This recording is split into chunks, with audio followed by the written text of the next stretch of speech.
Hello there, very good evening. This is the weekend edition of Primetime News. We are coming to you live and direct from the Newsfirst studios in Colombo. I'm Joel Outschool. Let's start off with a look at the headlines. President says devolution of power is a strength to the people to fulfill their requirements. Head of State pays visit to Sivaloganath Vidya's residence. Is the Central Expressway being constructed using financial assistance or a loan from Japan? State Minister Lakshman Wardana explains reasons for previous government's defeat. Indian cargo vessel capsizes off the coast of Gaul.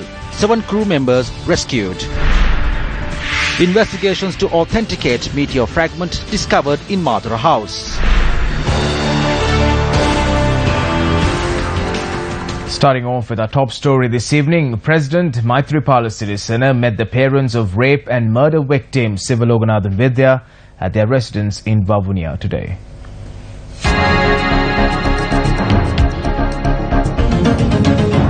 After a trial which spanned over 2 years, 7 suspects were recently sentenced to death for the gang rape and murder of schoolgirl Sivaloganath Vidya in Punkurithivu, Jaffna.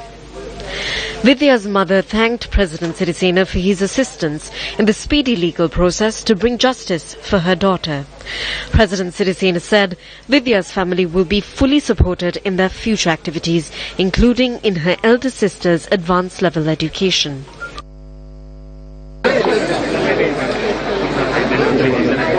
Also today, President Maithripala Sirisena took part in the presidential Nila Mehevara program held in the Vavuniya district. The event was held at the Sai Prakasha Girls' School in Vavuniya.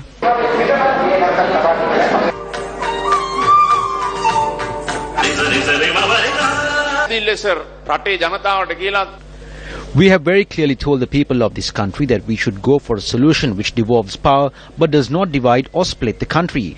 When we speak of this topic, there are some who speak the truth while some spread false statements. Some say since the country could not be divided through the war, we are trying to do it now. We completely deny this allegation. Every person who speaks against the devolution of power must visit these areas, visit the north, the east, to see for their own eyes if the same development in the western and Sabarakama provinces exist in these parts of this country. We speak on the devolution of power for the sole purpose of creating the same level of development in these provinces as the others. The devolution of power should not happen for the benefit of the politicians. It should happen for the sake of the people. So everyone who speaks against these matters should see the ground reality of these issues with their own eyes. If a reasonable solution is not provided to these issues, they will have to be held accountable to the issues the future holds. They scrutinize and stage protests, but they have no proposal to resolve the issues. I make a request from every one of these protesters. If they are against the proposals we make, especially on political reform, we call on them to make their proposals as well.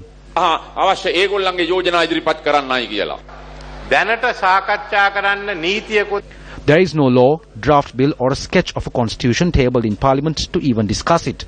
A 20-member parliamentary committee has submitted a report to assist in the discussion of the 225 members of Parliament. This will not burn the country down nor divide it. There are issues in certain areas while there are alternatives in others. All of these have been identified. Then it will be known what should be selected to talk about. So we hope we can get everyone's support for this. When I went to Kandy yesterday, I spoke to the Sangha and they too agreed to come and express their views after the matter is debated in Parliament. Prime Minister Ranil Wickremesinghe and Minister of Higher Education and Highways Lakshman Kiriyala spoke on the construction of the Central Expressway during an event in Kandy yesterday. We tried to commence this in 2003. That is what we said, that we would construct the Central Expressway when the Good Governance government comes into power. It will be done, have no doubts. It will be done even though they call me a thief for getting assistance from Japan. It was the Prime Minister who secured the funding for this project. The Colombo-Kandy Expressway is the Prime Minister's dream as well as my dream. The Prime Minister travelled to Japan and personally met with the Japanese Prime Minister to obtain the financial assistance for this project. The statements made by the subject minister and the Prime Minister in Kandy yesterday could mislead the public into believing that the third phase of the Central Expressway is being constructed with assistance from Japan. However, the reality is very different. This is how funding was secured for the Central Expressway project. First phase, Exim Bank of China. Second phase, 2 local banks. Third phase, commercial loan with high interest rate and strict conditions from the Tokyo Mitsubishi Bank. The $1 billion commercial loan from the Tokyo Mitsubishi Bank comes with a high interest rate and a host of other charges including 10.07% insurance premium, 1.1% arrangement fee and an additional commission of 0.25%. The tender for the construction of Phase 3 has been awarded to Japan-based Taisei Corp. Incidentally, the Fair Trade Commission of Japan had earlier filed criminal charges against Taisei for bid rigging, while the company also faced allegations for a sinkhole that was created in Tokyo during a construction carried out by them. They are saying that Sri Lanka is receiving a massive financial assistance from Japan for the Central Expressway. This is a complete lie. This is not a financial assistance. Second, this is not a government loan. It is a loan obtained at a high interest rate from the Mitsubishi Bank. Today they are saying that this is a financial assistance from Japan. This is what these type of people have been saying for years.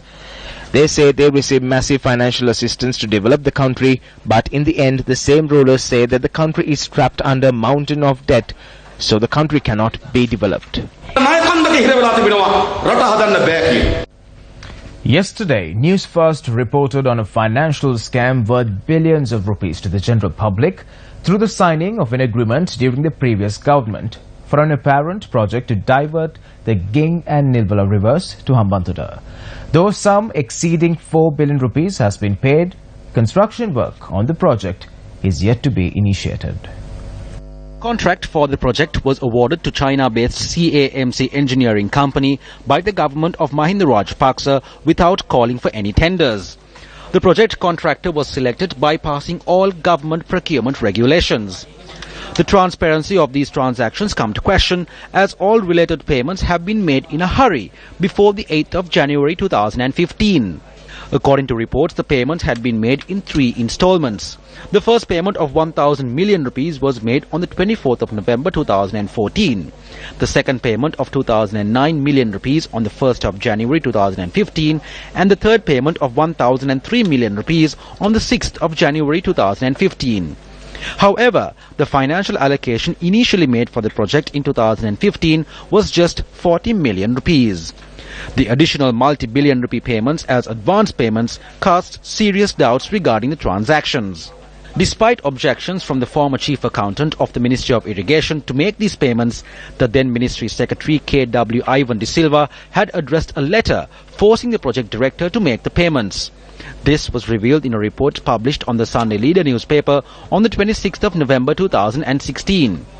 Following the inception of the new government, the new secretary to the Ministry of Irrigation informed the CAMC Engineering Company through a letter to repay the over 4 billion rupees to the government of Sri Lanka until the project is initiated. This was rejected by the Chinese company. Following investigations conducted by the Police Financial Crimes Investigation Division, the Colombo Magistrates Court recently issued warrants for the arrest of the then Secretary to the Ministry of Irrigation, K.W. Ivan De Silva. The FCID said Ivan De Silva is now believed to be residing in New Zealand, adding it hopes to obtain an international warrant for his arrest. On the 19th of this month, the Committee on Public Enterprises, or COP, tabled its 4th report to Parliament, which contained the current situation on the Mattala Rajapaksa International Airport. Newsfirst takes a close look. The Mattala Rajapaksa International Airport was constructed through a loan sum of $190 million obtained from the Exim Bank in China. The airport, which has only incurred losses since its construction in 2013, had an operational cost of 1,147.3 million rupees within the first 6 months of 2016. In terms of profits during that same period, the airport made just 21.6 million. Therefore, the losses for just the first 6 months of 2016 adds up to 1,125.7 million rupees. Considering the other expenses as well, the COP report says the Mattala Rajapaksa International Airport has incurred a total loss of 1,546.8 million rupees within the first half of 2016. This is an average of 8.4 million rupees in losses a day. When further calculated, Sri Lanka incurs an average loss of 353,180 rupees and 68 cents every hour because of the Mattala Rajapaksa International Airport. In the face of the current crisis, 7 companies have expressed interest in investing in the loss-making airport. Out of these requests, there was just one applicant that met the requirements that we had requested. We have decided to call for tenders once again. We have not chosen anyone as yet. As of today, the airport has received an estimate which states its value is $293 million. On to a story that made it to the headlines this evening. Now, an Indian cargo vessel sank off the southern coast of Sri Lanka after experiencing a technical failure. However, the Sri Lankan Navy was able to rescue all passengers on board this vessel. The ill-fated merchant sailing vessel Maria Irudaya was sailing from India to the Maldives when tragedy struck. The vessel sank around 68 nautical miles south of the Galle lighthouse. The Maldivian government had informed the Sri Lankan Navy that the vessel had experienced technical difficulties a few days ago. The Navy then took steps to inform patrol vessels and international vessels sailing through the area. The crew of the vessel was discovered on lifeboats afloat in the ocean. A multi-day fishing trawler in the area informed the Navy of the stranded sailors. The Navy then dispatched a P-490 fast attack craft to rescue the sailors. The 7 crew members were safely brought to the Galle harbour at around 6:35 am today using one of our fast attack crafts. Steps will be taken to hand over the crew members to the Indian High Commission.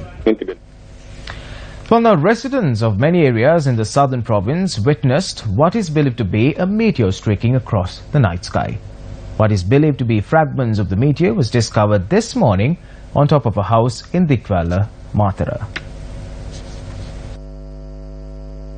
Residents of many areas in the southern province witnessed this sight last Wednesday. The owner of the house notes that he heard something falling onto the roof of his house at around 4 or 5 am after the meteor was sighted. We felt something similar to a small rock rolling on the roof. We didn't think much of it. When we checked yesterday, we saw a burnt piece of rock. The police notes that based on the information provided by the house owner, the rock believed to be a meteor fragment was discovered. The police added that the Arthur C. Clarke Institute and the Geological Survey and Mines Bureau will be conducting investigations into the fragment. Well, you're watching the weekend edition of Primetime News. We'll be right back after this short commercial break. Welcome back to the news. Still in news at home, now delivering a lecture yesterday, Pablo de Grief, the United Nations Special Rapporteur on the promotion of truth, justice, reparation and guarantees of non-recurrence, spoke on the different roles involved in transitional justice. The lecture on transitional justice was held at the Lakshman Kadurgam Institute of International and Strategic Studies. Truth, justice, reparation and guarantees of non-recurrence are not like items in a menu from which people can pick and choose, but rather that they are supposed to be part of a comprehensive policy. In many different countries, for example, the temptation on the part of governments is to say, we are going to be somewhat expansive and active in the domain of truth. We will try to be generous in the domain of reparations so that we do not have to do any prosecutions. This is a very widespread attitude towards transitional justice. But it is one that doesn't work. Transitional justice is supposed to foster civic trust. It cannot do it on its own, of course. Transitional justice is not like a magic potion, but it is one of the ways in which governments around different parts of the world have found that they can signal the trustworthiness of their efforts and the institutions. Transitional justice is defeated when it becomes a partisan political issue. Former President Mahinda Rajapaksa arrived at the Tangol prison today to look into the well-being of protesters who were arrested for staging a protest in violation of a court order in Hambantota.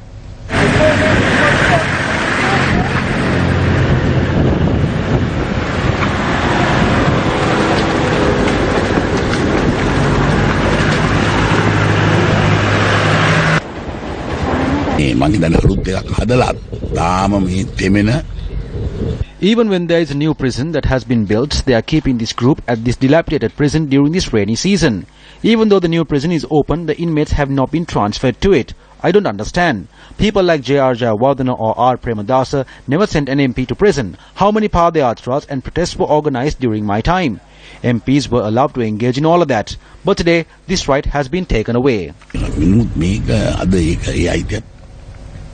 A meeting to educate the rural leaders of the Sri Lanka Freedom Party was held in Deyandara today.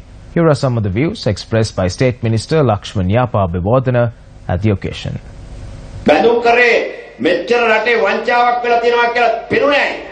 How did information that a large-scale corruption was carried out through the bond issuance come to light? It is because there were two parties involved in the government. If there was a single president from a single party governing the country, no one would have had courage to stand up to say that there was corruption. I'm not saying that there was no stealing. There was. There are thieves in this government and the governments before that. But no government had the courage to speak against thieves. When I said $1 trillion was stolen, I was berated for it. No one took any notice.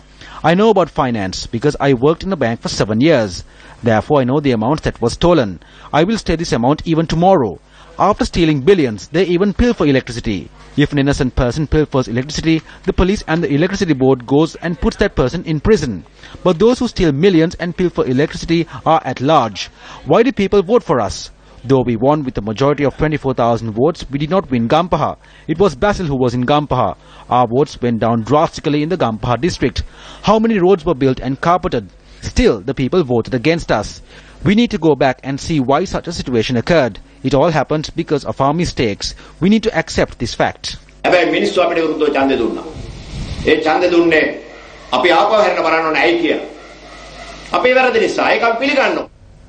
State Minister Paritharange Bandara expressed these views while addressing a function in Anamadua today.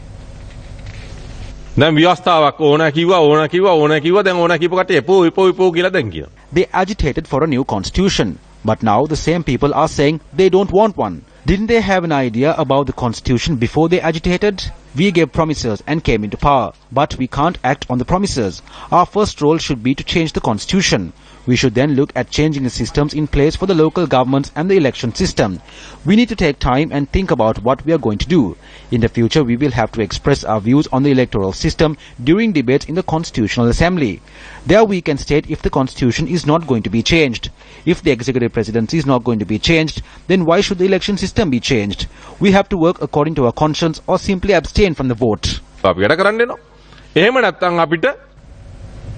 Following an event held in the Ahangam area yesterday, Minister Mahinda Amanavira expressed these views on the Umaoya project.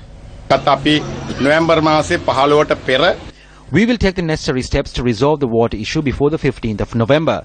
We have also decided to provide the necessary water tanks.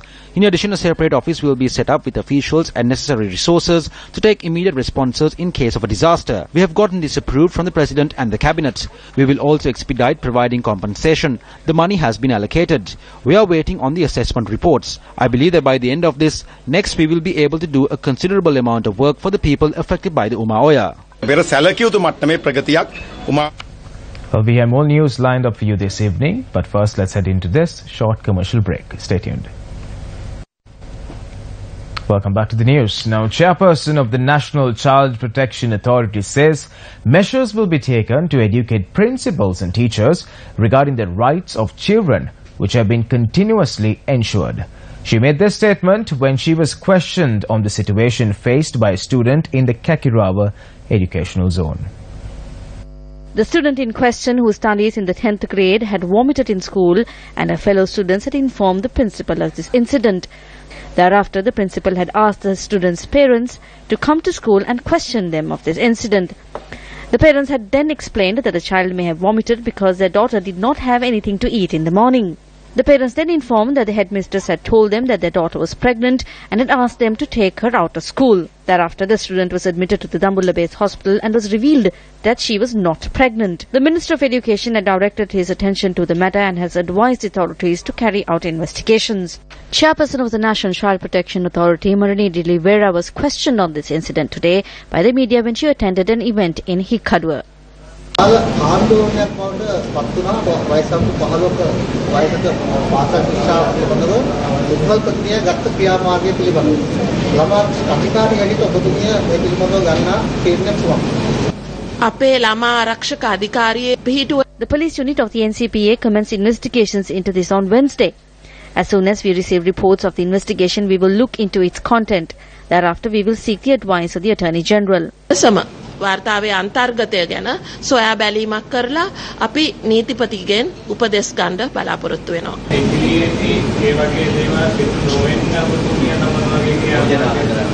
අපි මේ දණ්ඩ නීති සංග්‍රහයේ තියෙන වගන්ති. The rights of children have been ensured through the Penal Code and the Child Rights Ordinance. We hope to educate all principals and teachers of the country with regard to these laws and regulations. අන්ති සහ ලංකාවේ සියලුම නීතීන් ගැන විදුහල්පතිවරුන් සහ ගුරුවරුන් සහ අනෙකුත් ප්‍රජාව දැනුවත්. It's the 7th and final day of the 19th World Festival for Youth and Students. News First, Azra Hassan filed this report from Sochi, Russia. The Kammadha team representing Sri Lanka were able to talk to many participants about the Kammadha initiative. That's very important. It's an international issue. Yeah, exactly. Well, I think we all start someplace. We have to.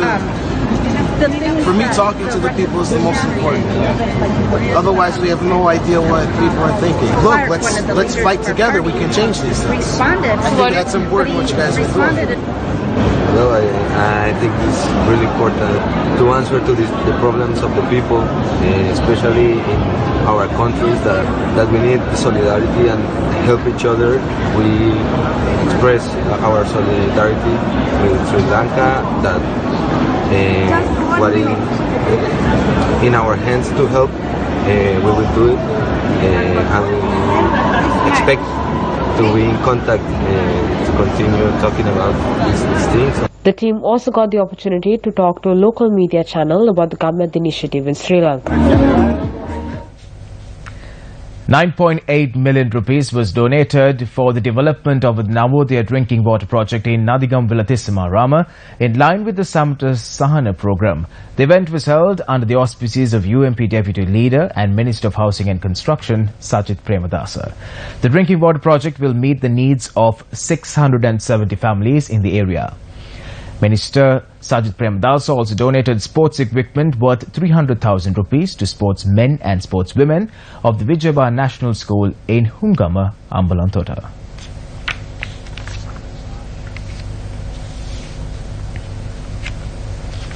An event was held in the Vedamulla area in Kelaniya today to set up the UMP branch committee for the area. The event was held under the auspices of Minister of Regional Development, Field Marshal Sarath Fonseca. The Prime Minister asked how they published a story with the images of the Mahanayaka Theros when the Theros were not in the country. The Mahanayaka of the Malwatu chapter has not made such a statement. Though various people tried to direct this to various sides, the truth was twisted and published in the papers. Back when I was put in prison, the Mahanayakas and the Mahasangha went before the temple of the Tooth Relic for a Sangayana. They received a phone call at the time asking them to call it off because there would be bloodshed if they went ahead. They were threatened with bombings. People were sent even from Kelaniya to threaten the Mahanayaka Theros.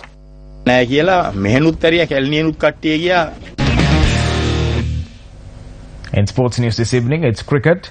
Sri Lanka Cricket announced a 16-member squad today, which will take on Pakistan in the T20 International Series later this month. The squad, which was ratified by the Minister of Sports, will be captained by Thisara Pereira. The three-match series will commence on the 26th of this month.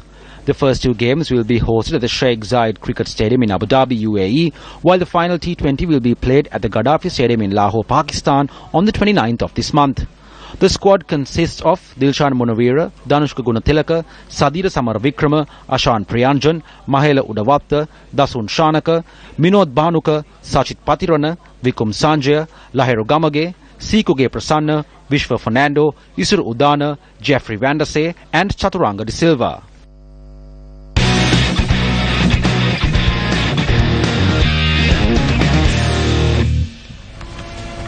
With that, we bring to close this edition of Weekend Primetime News. Thank you very much for stopping by. For more news, log on to our website www.newsfirst.lk. For the Newsfirst team, I'm Joel Outschool. Have yourself a great evening ahead. Take care. Good night.